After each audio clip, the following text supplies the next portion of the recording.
Hello folks, what you do with your Honda snowblower after you're done using it is just as important as how you use it. Now let's go over that today. Now what I'm seeing a lot this winter is people having breakdowns that are avoidable. You don't want this to happen right after you get a snowstorm or during a snowstorm where you break a belt or something. We're going to talk about the things that you should do after you use your Honda.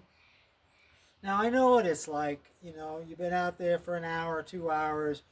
The last thing you want to do is more work, but in the long run, this is going to help. Now, I'm going to show you the routine that I use after I'm done. It only takes a couple minutes, and it's going to save you a lot of time in the long run and potentially uh, will prevent breakdowns and save you money also. So let's go over that now. We asked this on our Facebook group, Honda Snowblower Enthusiasts. We got a lot of great answers. There was a couple answers that I didn't even think about, which makes good sense. Now, I usually use my Hondas quite a bit, but if you're not going to use your Honda for like a month or more or in between uses, it's okay to shut off the fuel and let it stall. Now, most people mention that what they do is they bring the machine back into the garage, you put it on a mat. I use this mat from my Subaru here as a drain mat, and it also prevents the machine from freezing to the concrete floor, which you don't want.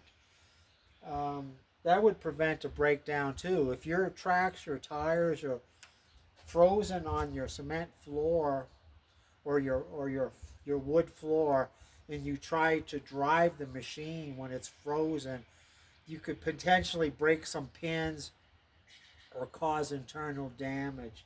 So I always make sure the machine is broke free before I use it. Now, people say to idle down, which is a good idea. The machine's hot. It's been running really hot for an hour or longer. I bring it into the garage, keep the door open for ventilation. I'll shut off the fuel valve. I'll let it idle down. I'll put the idle down to the throttle down to idle and just let it stall out. This helps in many ways. It burns up the fuel that's in the carburetor. You're not sure when you're going to use it next. It might be a month. It might be a couple months.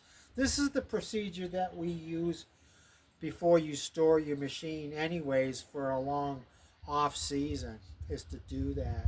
So idling it down, letting it stall out, shutting off the fuel valve. Now another thing I do, like I live in a pretty good area. I'm a south-facing driveway, so I get a lot of sun. If it's a sunny day and I'm done using my snowblower, on the new HSS models, you can raise the bucket and let it melt. I'll take a brush, a broom or a brush, and I'll clean the inside of the auger housing. I'll clean the chute. Try to get as much snow and ice as possible off the machine. I'll let the sun do the rest. Now, if I don't have any sun, I brought it in the garage. Usually the garage is warmer than the outside, and overnight everything will melt. You've got a drain hole in your bucket here. There's a hole in the bucket. It's a drain hole, and it will drain out. So what I do on my older machine, I'll put a piece of wood underneath the housing. You see how it's raised a little bit? So I'll raise it up so it will drain, okay? Now on the newer machine, you can use the thumb control to do the same thing. So, this will solve a problem. Like a lot of times in the wintertime, people are breaking belts or they smell burning rubber because the impeller is frozen to the bottom of the drum. And they try to use it anyways, and the pulleys inside the machine are turning but not the belt. It's burning up the belt. Over time, it could break the belt. And that's what happened here on this old HS 80. The belt broke. So the machine, it was the auger belt actually. Usually it's the dry belt that breaks. But the machine has to be split. And that's the last thing you want to do, right? You know, you got snowstorms. You wake up in the morning and you got a foot, 2 feet of snow in the driveway. The last thing you want to do is do this. So to avoid this, what I do, I make sure the machine's broke free, it's not frozen, and I take a large 2x4 or a metal pole, and I'll make sure that the impeller is free. I want to make sure it turns. It's just a habit I've gotten into. You know, 90 times out of 100, you don't have to do that. You're going to be fine. You know, a lot of people had machines for 10, 20, 30 years. You've never had to do that. But if you have snow and ice in your drum, your impeller could be frozen. Now, some people will use a heat source. You got to be very careful about that. You're around gasoline. I've never had to use a heat source. Some YouTubers have said, you know, use a portable heater or a work lamp or something to thaw out the snow and ice. I've never had to do that. I guess it could come in handy, but you got to be very, very careful with something that's electric or something that's gas powered, propane or whatever. You want to make sure there's ventilation in your storage shed or your garage, you know, before you enter. But anyways, another good idea that somebody came up with is that if you live in a vicinity that uses salt in your roads, you're going to have a lot of salt in your berm, your end of driveway berm. So I usually do the berm first, and then I'll do the rest of the driveway. Up here, there's clean snow. So at the end of the snow blowing session, I clean out my machine. Any kind of salt residue, I'll clean it all out with fresh, clean snow. That way you don't have long-term problems of rust and corrosion. Now, one other thing you can do when you're done, usually what I do the next day is when everything's melted off and everything's dry, I will take some fluid film.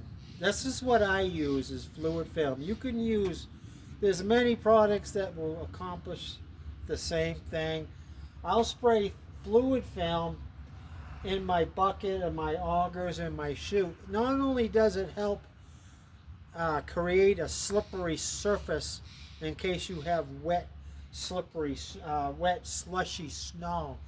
It's fluid film is also a protectant. It's a lubricant and a protectant. So I'll spray fluid film, you know, in the augers area, all over the place, and it will protect the auger housing and the bucket from further rust problems. Okay, so fluid film serves many different functions. You can also use silicone.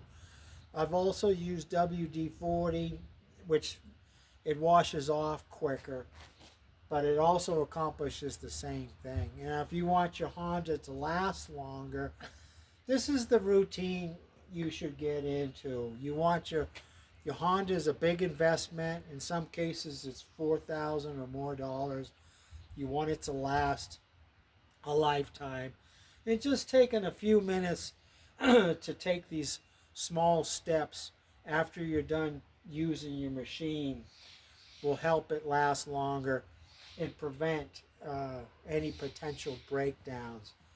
So that's my tip for the day. If you have any comments, any suggestions, put them in the comments. Please like and subscribe to the channel. Our goal is to help you save money if you own a Honda snowblower. And we'll thank you very much for watching, and we will see you next time.